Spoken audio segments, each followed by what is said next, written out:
The phone rang at 6 in the morning. Marcus Johnson was already awake, drinking his first cup of coffee and reading the news on his tablet. He had learned long ago that early mornings meant fewer distractions and more time to think clearly about the day ahead. "Marcus, we need you at the airport right now," his supervisor Tony Martinez said without any greeting. "Big emergency. Private jet with engine trouble. The owner is not happy." Marcus set down his coffee cup and grabbed his work shirt from the back of the chair. "What kind of jet?" "Gulfstream G650. Belongs to Victoria Sterling. You know, the tech billionaire. She was supposed to fly to New York this morning for some big meeting, but the plane won't start." Marcus knew the name. Everyone did. Victoria Sterling had started her computer software company when she was 25 and built it into a billion-dollar business. Her face was on magazine covers and business news shows. But to Marcus, she was just another client who needed her. "Expensive airplane fixed. I'll be there in 30 minutes, Marcus said, already putting on his boots. The drive to Miami International Airport gave Marcus time to think about the job ahead. Gulfstream jets were complex machines full of expensive parts and complicated systems. He had worked on dozens of them over his 12 years at Atlantic Aviation Services. Rich people always wanted their planes fixed fast, and they were willing to pay for the best mechanics. Marcus had earned his reputation the hard way. After leaving the Air Force, where he had worked on military aircraft, he started at the bottom of the aviation repair business. He studied every manual, learned from older mechanics, and worked longer hours than anyone else. Now, at 34, he was the go-to person for the most difficult repairs. When Marcus arrived at the hangar, he could see the sleek white Gulfstream parked inside. The plane was beautiful, with its curved lines and polished surface that reflected the overhead lights, but beauty meant nothing if the engines wouldn't start. Tony walked over as Marcus gathered his tools from his truck. "The pilot says the left. Engine makes a grinding noise when they try to start it. Could be the starter motor, could be something worse." Marcus nodded and walked toward the aircraft. He had learned to listen carefully to what pilots told him, but he always made his own investigation. Sometimes the real problem was different from what people first thought. As he approached the jet, Marcus noticed a woman standing near the front of the plane, talking rapidly on her phone. She was wearing a dark business suit and had her blonde hair pulled back in a tight ponytail. Even from a distance, Marcus could tell she was not happy. "I don't care what the meeting is about," the woman was saying into her phone. "I can't be in New York if my plane won't fly. Find another way to handle it or move the meeting to tomorrow." Marcus realized this must be Victoria Sterling herself.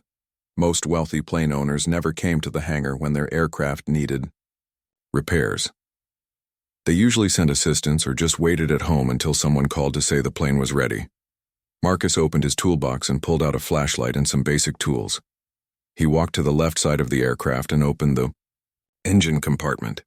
The Gulfstream's engines were mounted on the back of the plane, making them easier to reach than on some other jets. He had been working for about 15 minutes when he heard footsteps behind him. Marcus was lying on his back, reaching up into the engine compartment to check the starter connections. His work shirt had pulled up, showing his stomach and the muscles in his arms as he worked. "How long is this going to take?" a woman's voice asked. Marcus slid out from under the engine and looked up. Victoria Sterling was standing about 5 feet away, looking down at him. Up close, Marcus could see that she was probably in her early 40s, with sharp green eyes and the kind of confidence that came from being in charge of everything around her. "I'm still checking to find the exact problem," Marcus said, wiping his hands on a cloth. "Could be a few hours, could be most of the day. These engines are complicated." Victoria looked frustrated. "I have people waiting for me in New York. This meeting has been planned for weeks." Marcus stood up and faced her. He was tall, about 6 feet 2 inches, and had the kind of build that came from years of physical work and regular exercise. Victoria's eyes moved from his face to his arms and chest, where his work shirt stretched tight across his muscles. "I understand you're in a hurry," Marcus said.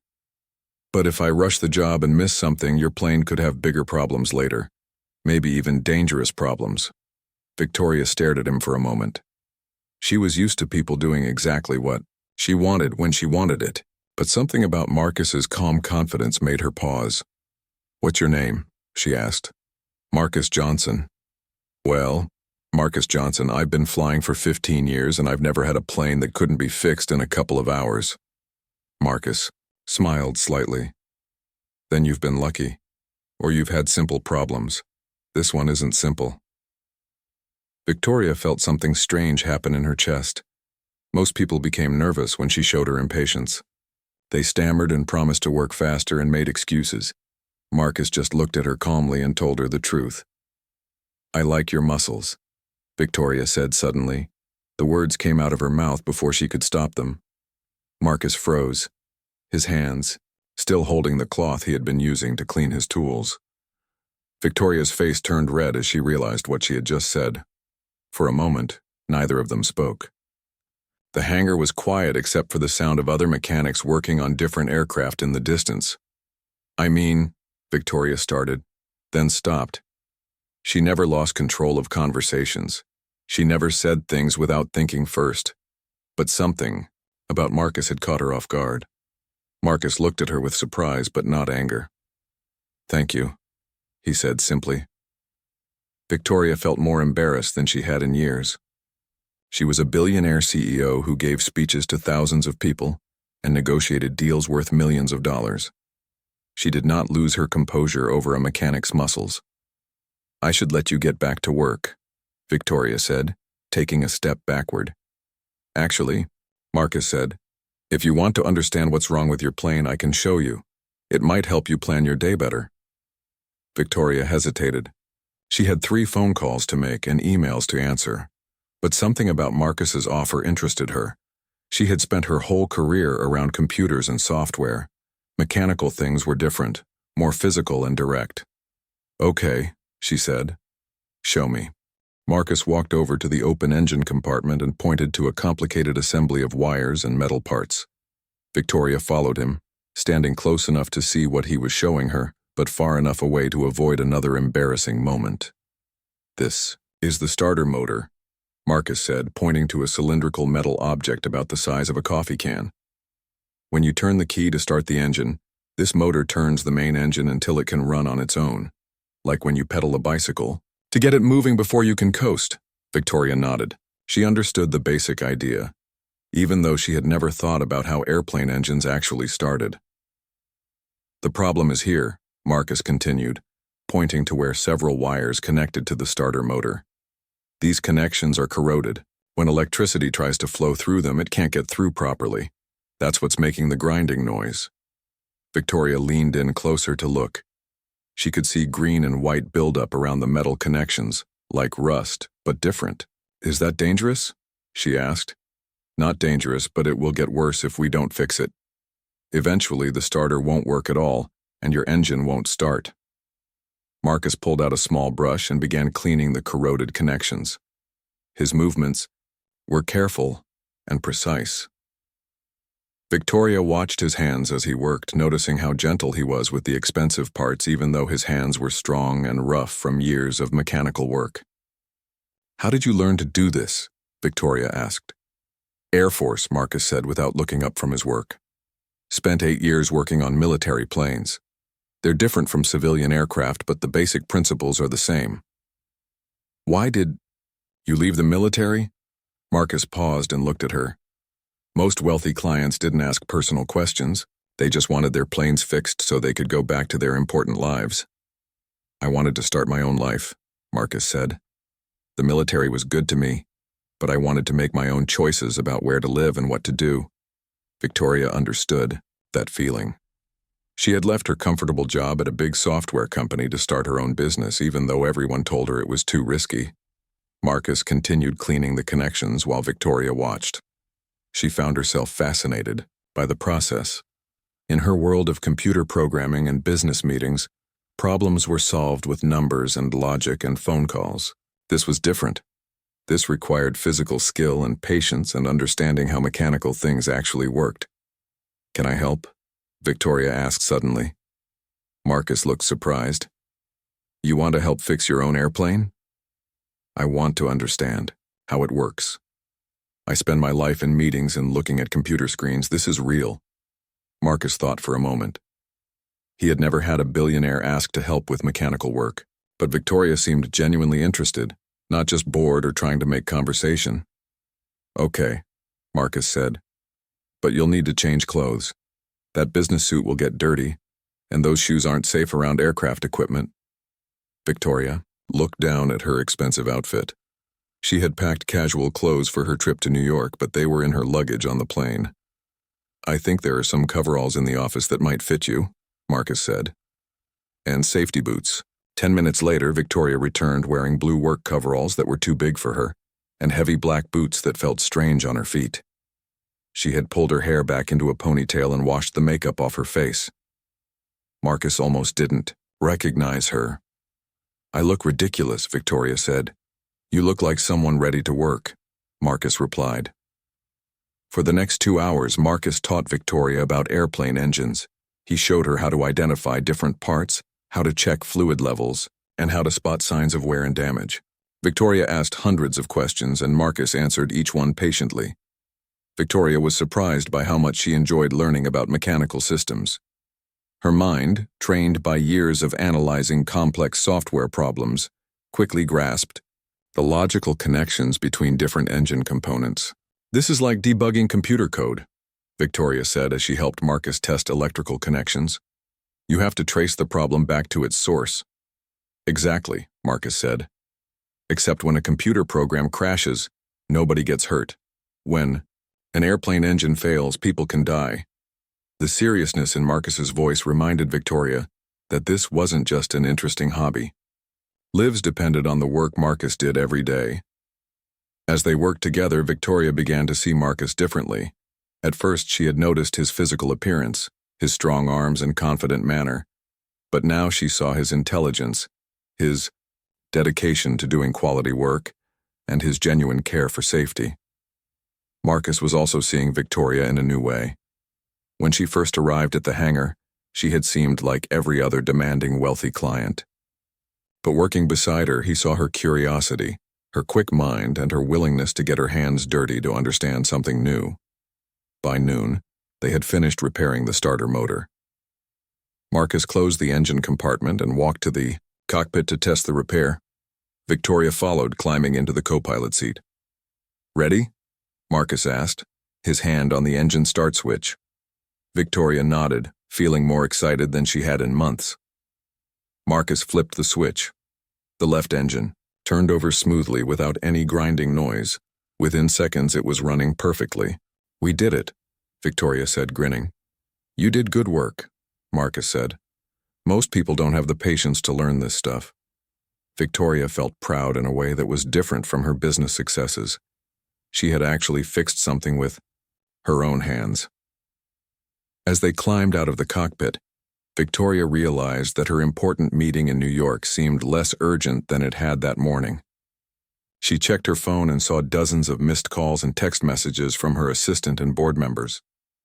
"I should probably get going," Victoria said, but her voice didn't sound convincing. "Your plane is ready," Marcus said. "Should be fine for the flight to New York." Victoria looked at Marcus, then at the airplane, then back at Marcus. She made a decision that surprised both of them. "What time do you eat lunch?" she asked. Marcus looked confused. "Usually around 1 o'clock. Why?" "There's a diner about 5 minutes from here. Nothing fancy. Want to get something to eat?" Marcus stared at her. Victoria Sterling, one of the richest women in America, was asking him to have lunch at a diner while wearing borrowed work coveralls. "Are you sure?" Marcus asked. "I'm sure," Victoria said. "Unless you have other plans." Marcus smiled. "I don't have other plans." As they walked toward the hangar exit, Victoria's phone rang again. She looked at the screen, saw it was her assistant, and for the first time in years, she let it go to voicemail. The diner was called Rosie's Kitchen, and it had been serving breakfast and lunch to airport workers for 20 years. The walls were covered with old photographs of airplanes, and the red vinyl booths had seen better days. Victoria had never been inside a place like this. Marcus chose a booth in the back corner where they could talk without being overheard. Victoria still wore the borrowed coveralls, and several mechanics from other companies waved at Marcus as they walked by. Know everyone here?" Victoria said as they sat down. It's a small community, Marcus replied. Most of the aircraft mechanics in Miami eat here at least once a week. Good food, cheap prices. A waitress named Betty came over with 2 coffee cups and a pot of coffee. She was about 60 years old with gray hair and kind eyes. The usual. Marcus, Betty asked. Yes, please. And whatever the lady wants. Betty looked at Victoria with curiosity but no judgment. What can I get you, honey? Victoria looked at the simple menu. She usually ate at expensive restaurants where meals cost more than most people made in a day. Here, nothing cost more than $12. I'll have the grilled chicken sandwich, Victoria said. Good choice, Betty said, and walked away. Victoria's phone buzzed with another text message. She had 17 missed calls and 43 text messages. Her assistant Kelly Adams had sent increasingly worried messages about the canceled New York meeting. Important business? Marcus asked, seeing Victoria frown at her phone. Always, Victoria said, putting the phone face down on the table. But it can wait. They talked while they waited for their food. Marcus told Victoria about his sister Carmen, who worked as a social worker helping kids in foster care. Victoria told Marcus about starting her software company in her garage with $2,000 and a used computer. Weren't you scared? Marcus asked. Giving up a steady job to start your own business? Terrified, Victoria admitted. But I knew I had ideas that nobody else was working on. If I didn't try, I would always wonder what might have happened. Marcus understood that feeling. He had been thinking about starting his own aircraft repair business for years, but he wasn't sure he was ready to take the risk. Their food arrived, and they continued talking. Victoria found herself laughing more than she had in months. Marcus had a dry sense of humor and told funny stories about some of the strange problems he had found in expensive airplanes.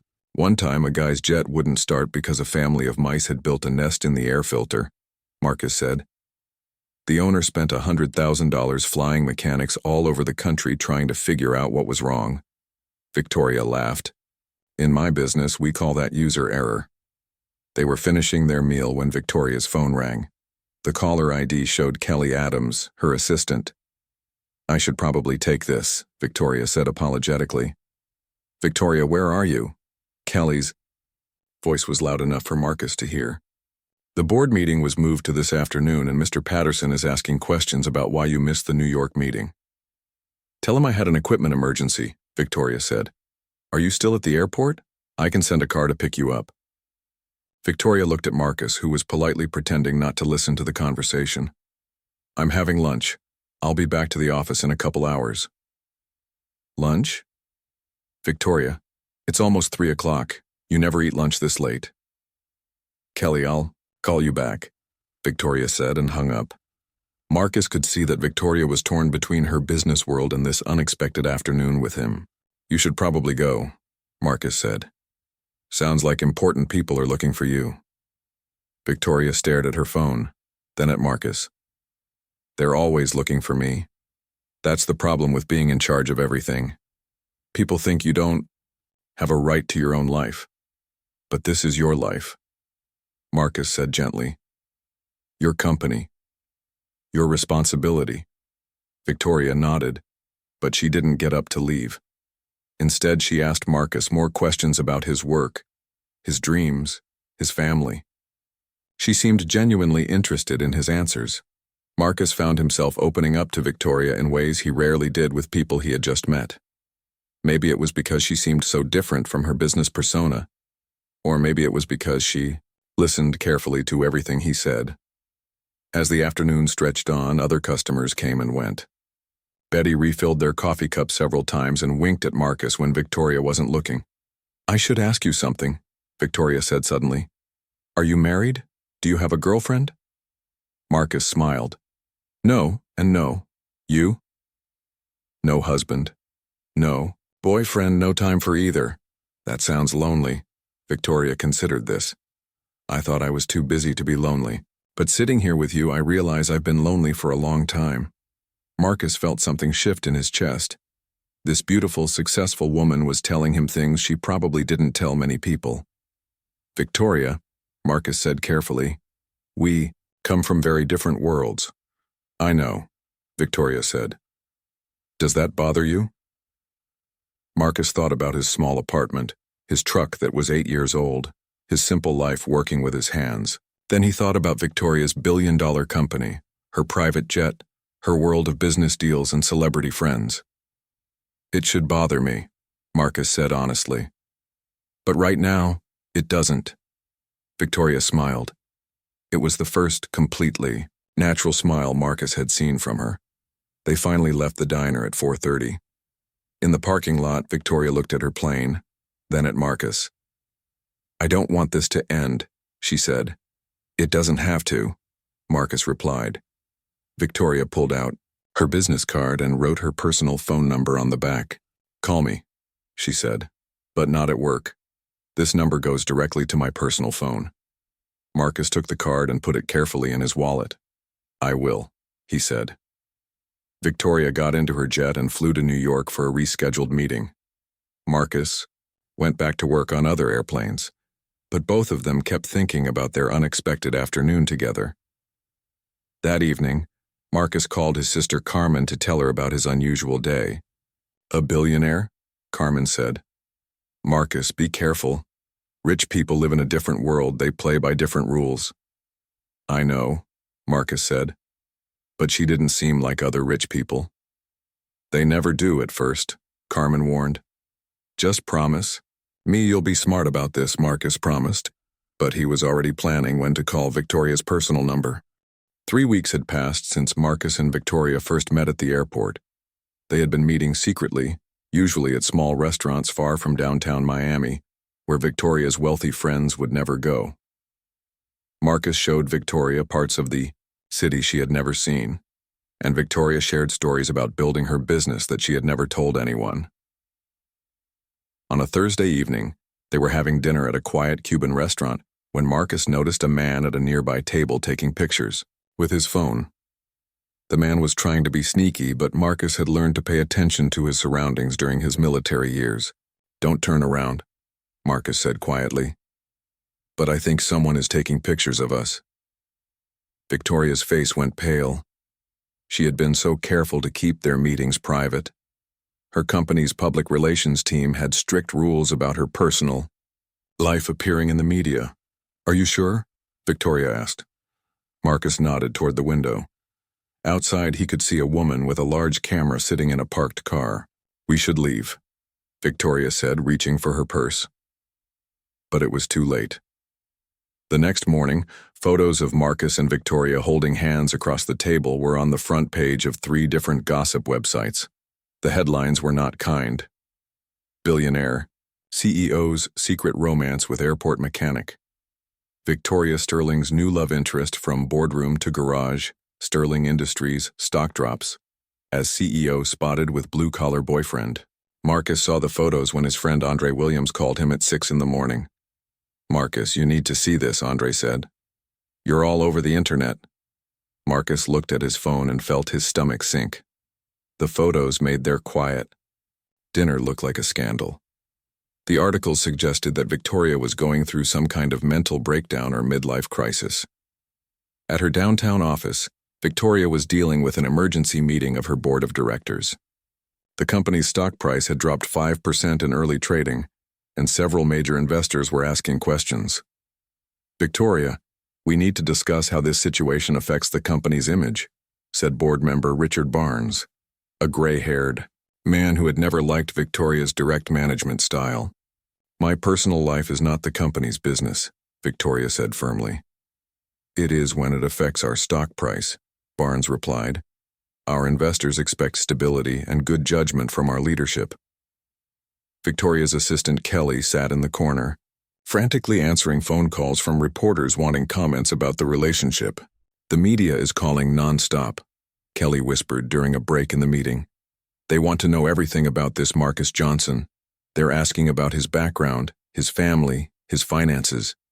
Victoria felt angry and protective. Marcus was a good man who worked hard and lived an honest life. He didn't deserve to have his privacy invaded because of her fame. Meanwhile, Marcus was dealing with his own media circus. Reporters had found out where he worked and where he lived. There were news vans parked outside his apartment building, and photographers followed him to work. Tony Martinez, his supervisor, called Marcus into the office. "This is becoming a problem," Tony said. "I've got reporters calling here asking about your work record, your salary, everything. It's disrupting the whole business." "I'm sorry, Tony. I never wanted this to happen." "I know you didn't, but maybe you should take some time off until this dies down." Marcus felt frustrated and trapped. He had done nothing wrong except fall for a woman who happened to be famous. Now his job was at risk, and his quiet life was being destroyed by strangers with cameras. That evening, Victoria tried to call Marcus, but he didn't answer. She drove to his apartment building, but there were too many reporters outside for her to get close.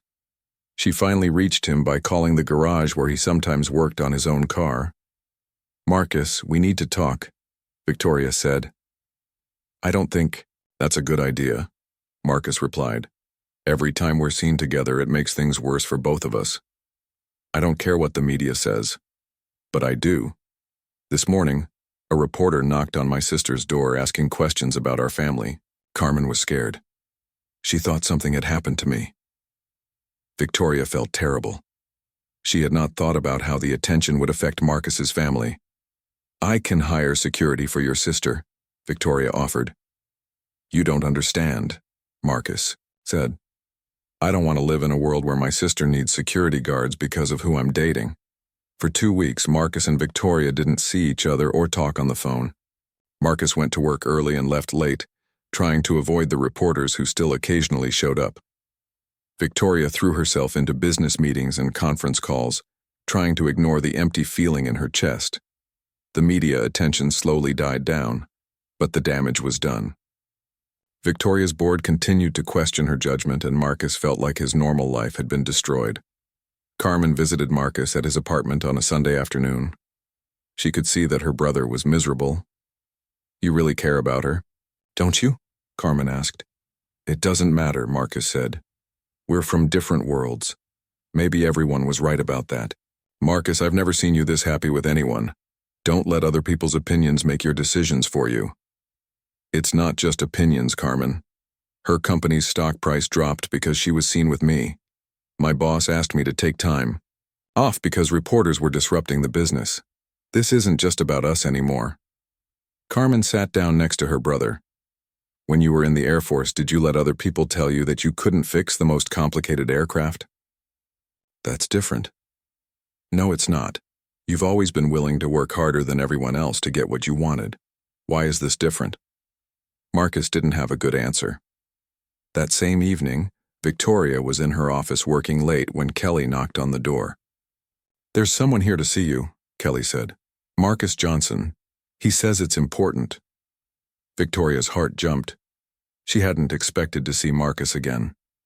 "Send him in," she said. Marcus walked into Victoria's office wearing his best shirt and pants. He looked nervous but determined. "We need to talk," he said. "I thought you decided we were too different," Victoria replied, trying to keep her voice steady. "I did think that. But I was wrong. The question isn't whether we're different. The question is whether what we have is worth fighting for." Victoria stood up from behind her desk. "And what do you think?" Marcus stepped closer. "I think I'd rather face 100 reporters than spend another day without you." Victoria smiled for the first time in 2 weeks. "So what do we do now, Wiki?" "Stop hiding," Marcus said. "We stop letting other people decide what our relationship should look like." Victoria walked around her desk and took Marcus's hands. "Are you sure you're ready for that? It's going to get harder before it gets easier." "I'm sure," Marcus said. "Are you?"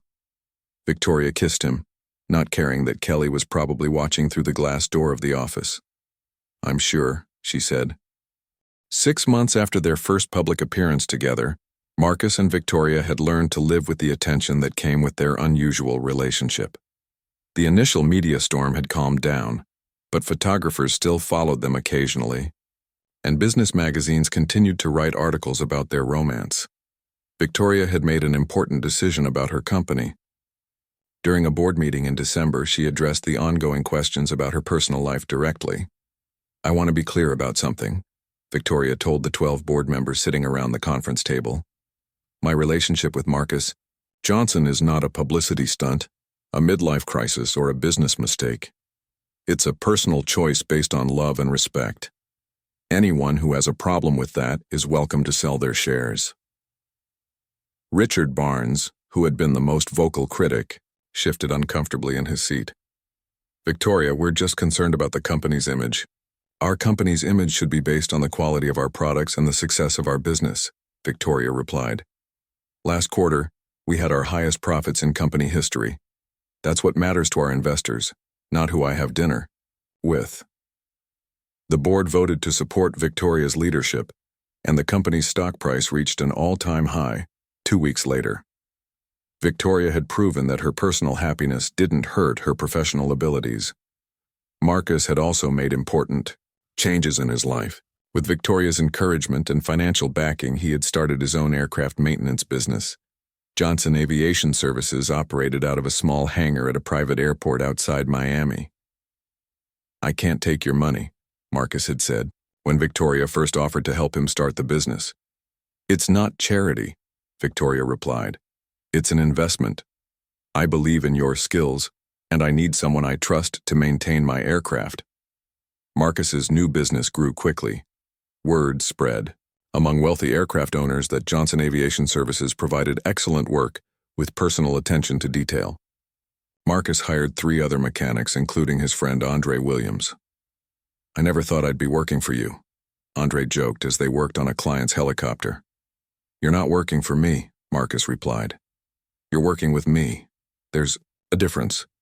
Marcus had kept the same work ethic and attention to quality that had made him successful as an employee, but now he was building something for himself and his future.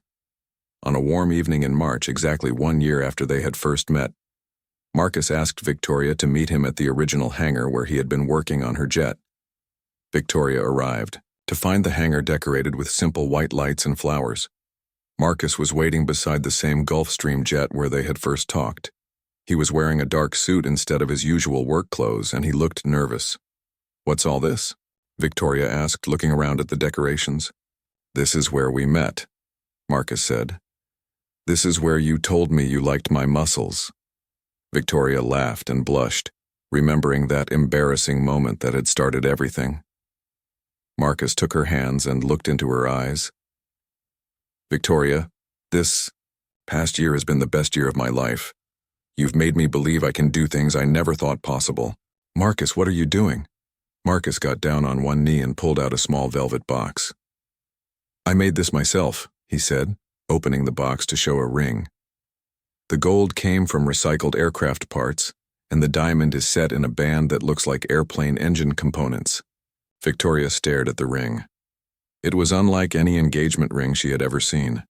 It wasn't expensive or flashy, but it was beautiful in its simplicity and meaning. Victoria Sterling, Marcus said, will you marry me? Victoria felt tears in her eyes. She had been proposed to twice before by men who wanted her money or her business connections. Marcus was asking her to marry him in an airplane hangar, with a ring he had made himself, because he loved her. Yes, Victoria said. Yes, I will marry you. Marcus stood up and put the ring on her finger. It fit perfectly. They kissed as the airplane hangar lights sparkled around them like stars. The wedding took place 6 months later at a hotel ballroom in Miami. The guest list was unlike any wedding the city had ever seen. Billionaire business.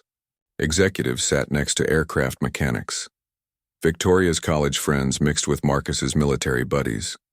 Carmen Johnson, Marcus's sister, served as the maid of honor, while Victoria's assistant Kelly was a bridesmaid.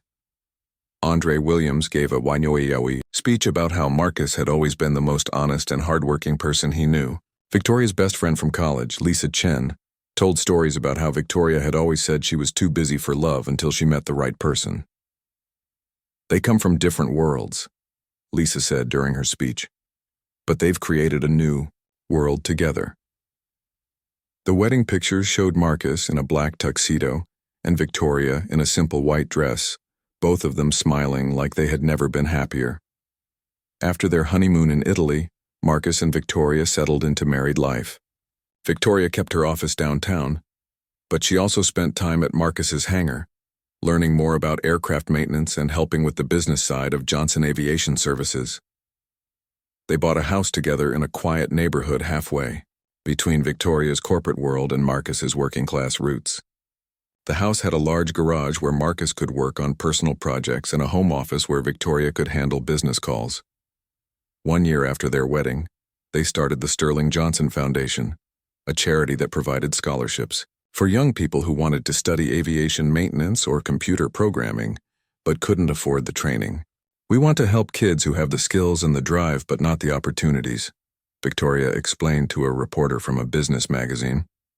The first scholarship recipients included a young woman from Marcus's old neighborhood who wanted to become an aircraft mechanic and a teenager from a poor family who had taught himself computer programming.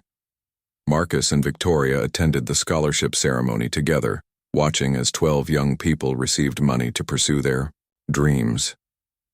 "Do you ever regret it?" Marcus asked Victoria as they drove home that evening. "Choosing this life instead of staying in your safe, predictable world?"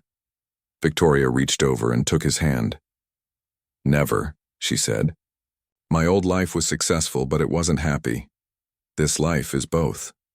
Marcus squeezed her hand. "I love you, Mrs. Johnson." "I love you too, Mr. Johnson." As they pulled into their driveway, Victoria thought about how much her life had changed since that morning when her airplane wouldn't start. She had been angry and frustrated then, focused only on getting to her next business meeting. Now she knew that the best things in life often happened when plans went wrong and people were brave enough to try something new. Marcus had taught her that love was worth more than money, and that real happiness came from building something meaningful with another person. Together, they had proven that different worlds could become one world when two people cared enough to make it work.